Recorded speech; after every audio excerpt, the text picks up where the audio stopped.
Hello, world. Welcome to Thunder Nerds. I'm Brian Henson. And I'm Frederick Philip von Weiss, and thank you for consuming the Thunder Nerds, a conversation with the people behind the technology that love what they do. And do tech good. Do tech.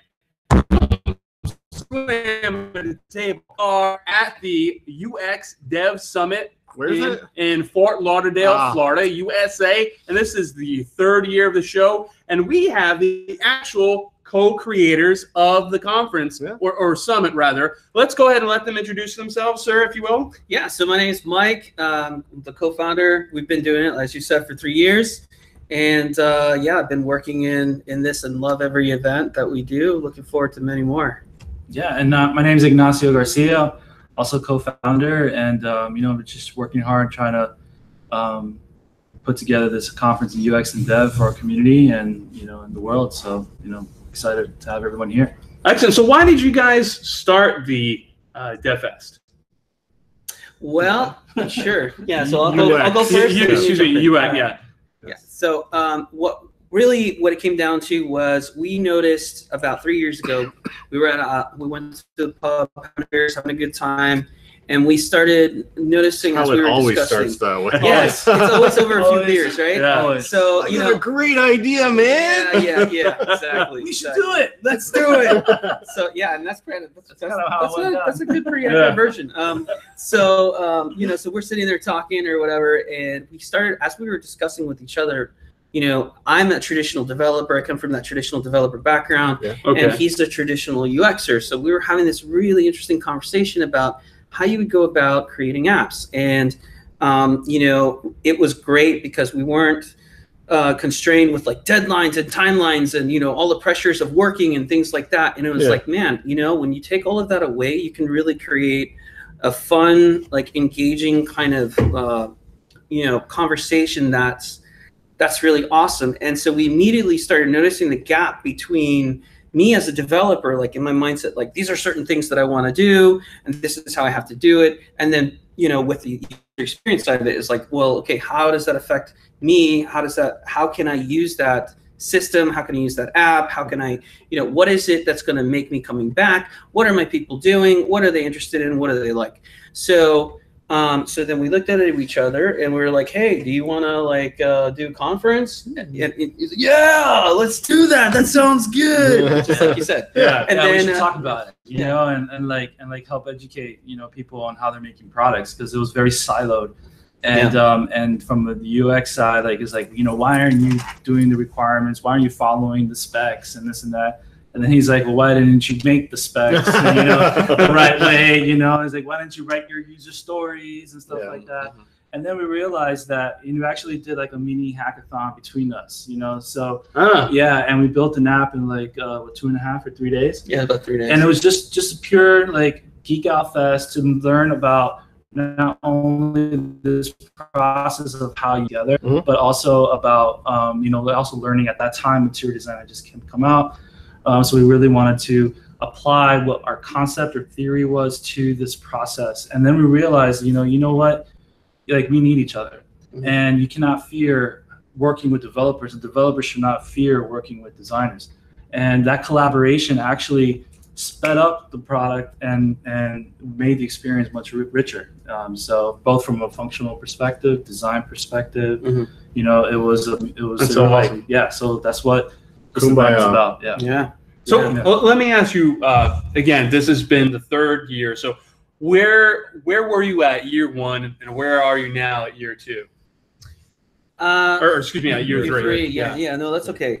So our first year, a lot of it was just figuring out how to run an event altogether, and we don't come from that background industry, so honestly. Get presenters to come and or was that the first year? This was the location. Okay. So has it been every year? Yes. It has been for the 3 years. Nice. Although this year, we did do like a 4-day focused workshops at a different venue. And so that is one of the differences that we did this year. So overall, the event has grown.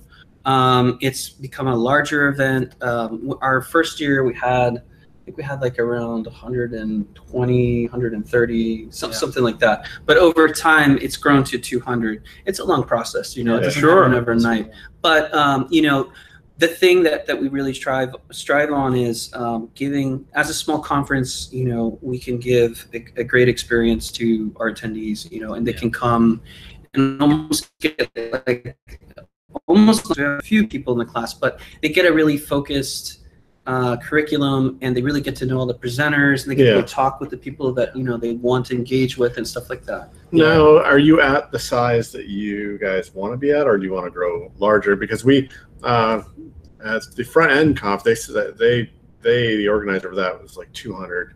Seems like a perfect number because it's just enough people that, you know, there's a good mix of individuals, design and dev, but not too many that they can't network and connect and talk and get to know each other, or even talk to the speakers. Yeah, and talk to speakers. Yeah, and I think there's definitely a number there. There's a magic number. I don't know what it is, but I think smaller events. I like smaller events. I've gone to the really big ones with like 30,000 people, and while they're amazing, they have, you know, the whole strip of Vegas is rented out. They own the whole thing, and you know, you're just partying. But I don't know how much I learn. You know, I feel like I'm kind of lost, kind of guiding through, and so, you know, and that's okay, because that definitely has a place, right? Maybe I'm a kind of person that wants to go and network, and that's the place I'd go. But like for me, you know, what engages me to come to an event is really the content and having that good experience, networking, talking with the presenters, all of those types of things. So one of the things that we really focus on is allowing people to build relationships. Yeah, absolutely. And we want that intimate experience. Be hands-on and apply what you learn at our event, you know, the next day. Yeah. And, you know, a lot of times you go to events and it's like you just get consumed by all this information, but you just, you know, you probably forget half of it, or, you know, you're just overwhelmed, or you're just mentally just exhausted. But normally the last 2 years we've done like events where a design-a-thon where we bring on like a client, you know, or some like community, and we challenge our attendees to apply what they learn at our event into the solution, and that's part of the judging criteria. And so like this year, it's like Mike said, it's been different. You know, we shifted a little bit more on the focus of helping build our community, because there is like a gap. But we brought, like, you know, everyone that's come to our event, top notch. Also our local leaders as well. We've given them a platform to voice, you know, and share their knowledge and help, because it takes a community to grow. Yeah, and by the way, you know, we do have a lot of folks from Central Florida too. A lot of presenters and whatnot. We've been able to get some of those guys down here because you guys have a great tech community. Tampa's just exploding right now with tons of tech, and you know, Orlando, of course. And so, you know, it's really exciting. Go full sail. Yeah. Go full sail.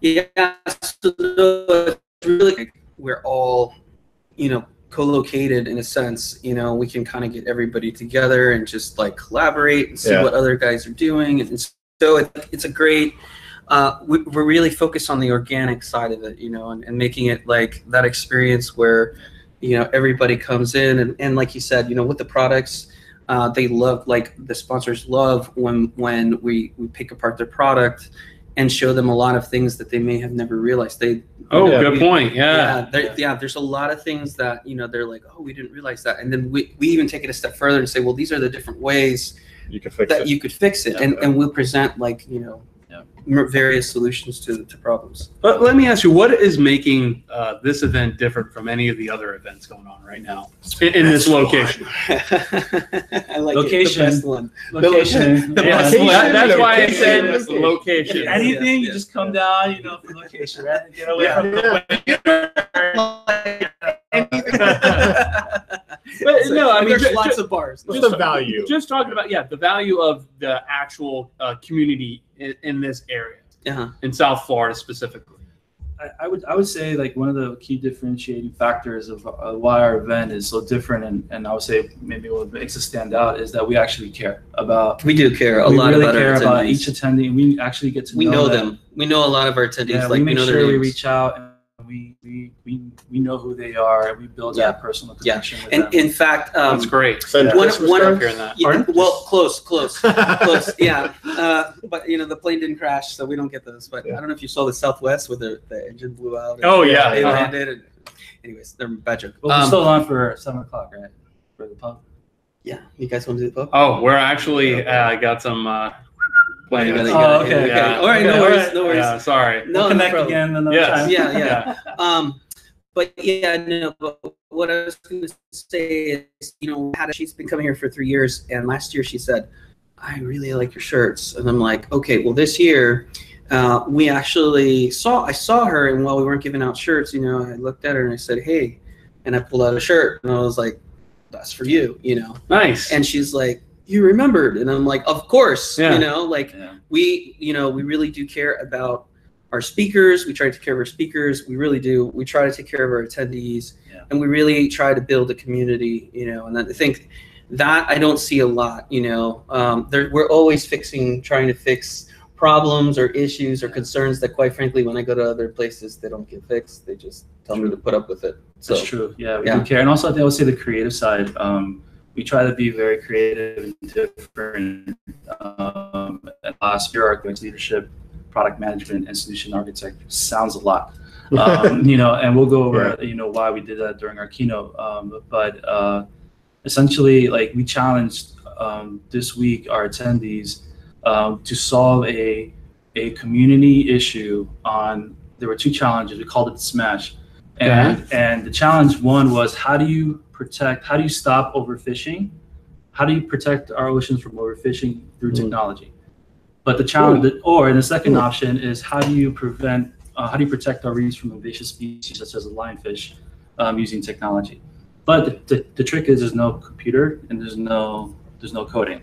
It's all how do you thinking through how do you think through it? The problem solving. The problem solving. And it was amazing, how some people were frustrated. They were thinking in a templated way, and then another person was going crazy off the walls, and we gave them some criteria. Hey, you got a $200 budget. And it was really interesting to see how the solutions came about, and there were some really good ideas that came out of that just organically, and it was amazing. It was a great experience. And the other cool thing about it too is to give a sense of realism. We time box it. So we've been saying, okay, well, you have till this certain amount of time to figure it out. And I can tell you the look on everyone's face. Everybody was totally into it. And everybody was really, really, just focused. The energy was infectious, and at the end of the night, we had 4 or 5 awesome solutions, to a real problem. So it was really good. So did you call Florida? Yeah,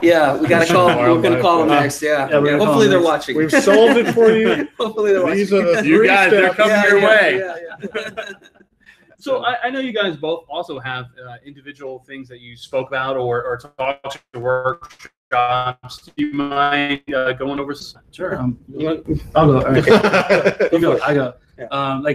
So we've given workshops in the past, and you mean personal projects, or? Well, I mean, for the event, I think you gave a workshop on UX of South Florida. Yeah. So we tend to try to stay relevant throughout the year, being that this is also we do have full-time jobs, so this is pure out of love. This is our part-time job. This is our part-time job, So that's why we were saying, we'll do a conference. It's easy over a couple of pints. I think we're 6 pints in. Yeah. Everything gets so much easier. Another Guinness. Oh, this is gonna be so. Okay. Yeah. So we try to stay relevant, and we're always trying to get out there and continue that education. Post conference. I gave a talk at Full Sail. I'm also a Full Sail grad. That's what I was saying. Shout out. Oh, that's awesome. Yeah. So, but I went back to Full Sail to see what also impacts the business side of how much money businesses can lose because they didn't have UX at the table, to begin with, and then so we also work, in my professional job. I'm also a director of UX, and product owner, and we work actually for Mike and I. He also helps consult and work. We work for companies such as Helios and Matheson's, which is the company that we work for. And okay, also, yeah, and well, I mean, I work for Mike. He's got his own consulting thing, but yeah, we just try to stay relevant and back. So yeah, and the talk, in regards to the talk today, we're going to be talking about, based off of the data that we've received from surveying, kind of our findings on the market, on the South Florida market. So we're going to be telling everybody, like, this is what people are making, this is what their demographic is, this is what their experience level is, them to get a job, all that kind of stuff. That's going to be because we realize there's a key issue here in South Florida.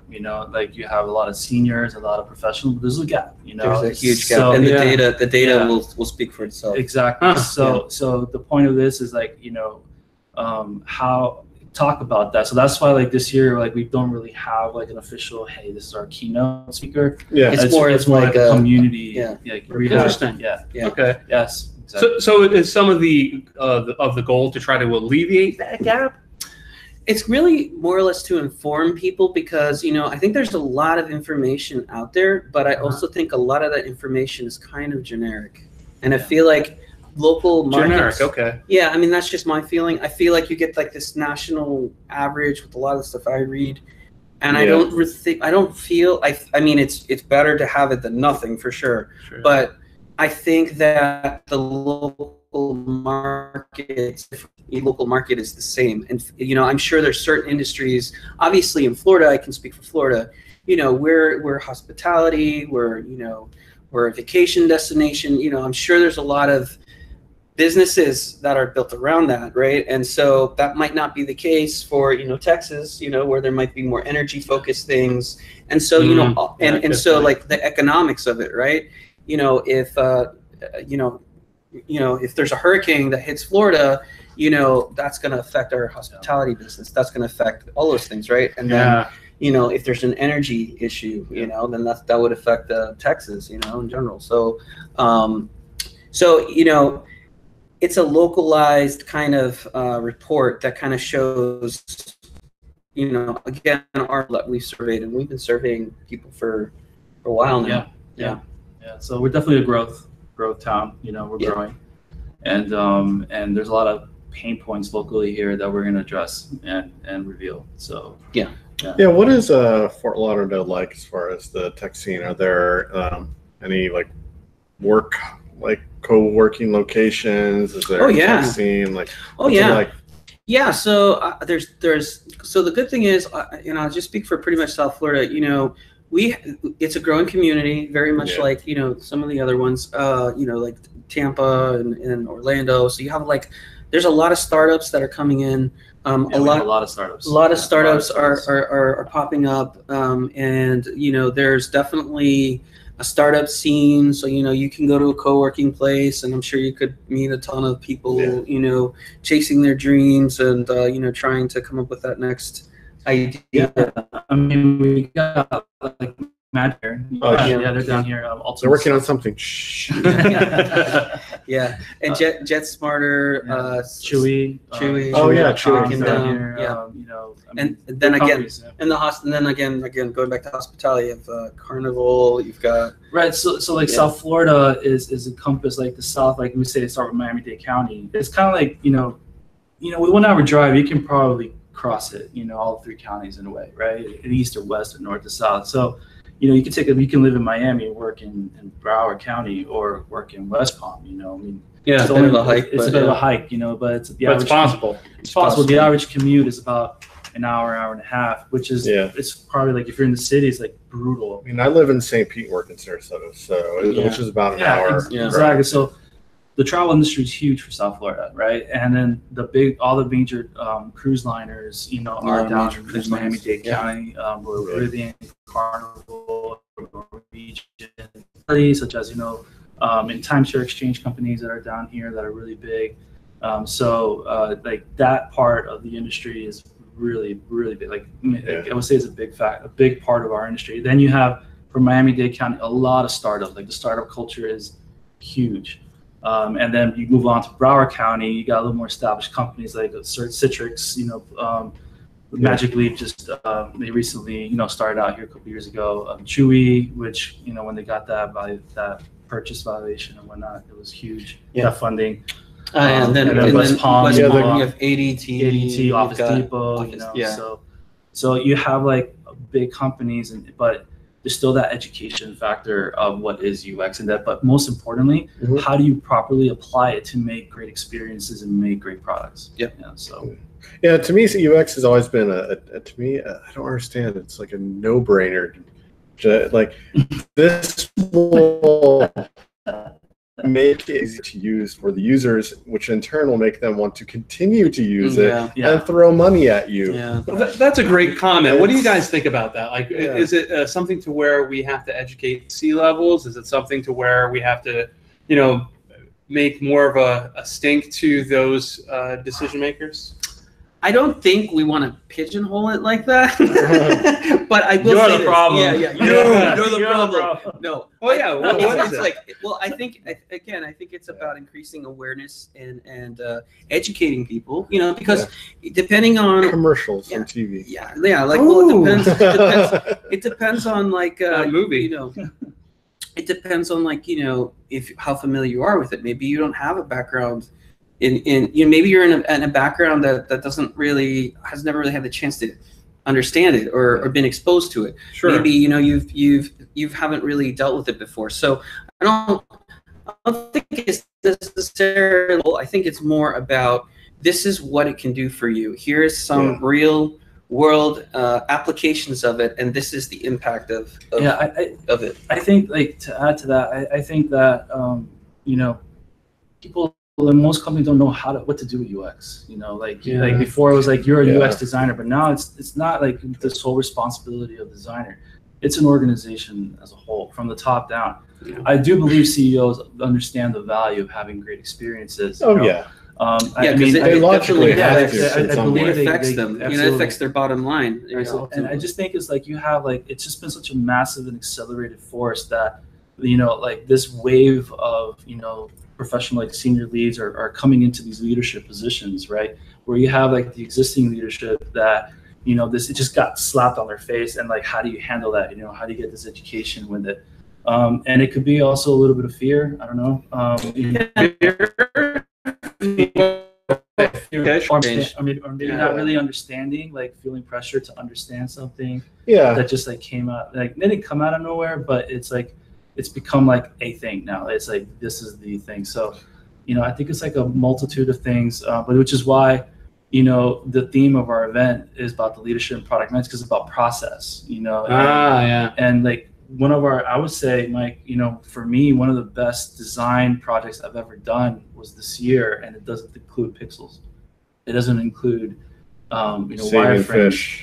It includes, It really includes about how important having processes to help transform your product in an accelerated, efficient way, and having communication and being, being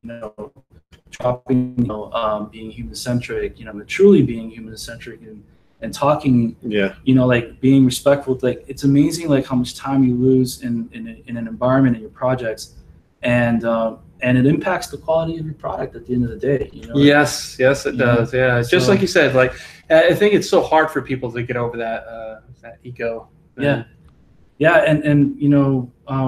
we ran into a situation so Mike and I, we helped Red Zone Map, helped transform their product within a year. It was like really hurting, like bad UX, bad development, infrastructure issues, design problems, you name it. But we came in and we analyzed it, and we were talented. We had a great team. Well, we have a great team. Sorry, we have a great team. We're talented. Everyone knows what they need to do. The problem was, how do you get them all to work together? That's the key. Getting people to work together. And eventually, we had to just like, all right, let's call a spade. Let's talk about the elephant in the room. Let's drop the egos, right? And the second that we called them out, and it was like, oh, I don't have egos, all right. And then we aired it out, and then like it was like, oh, wow.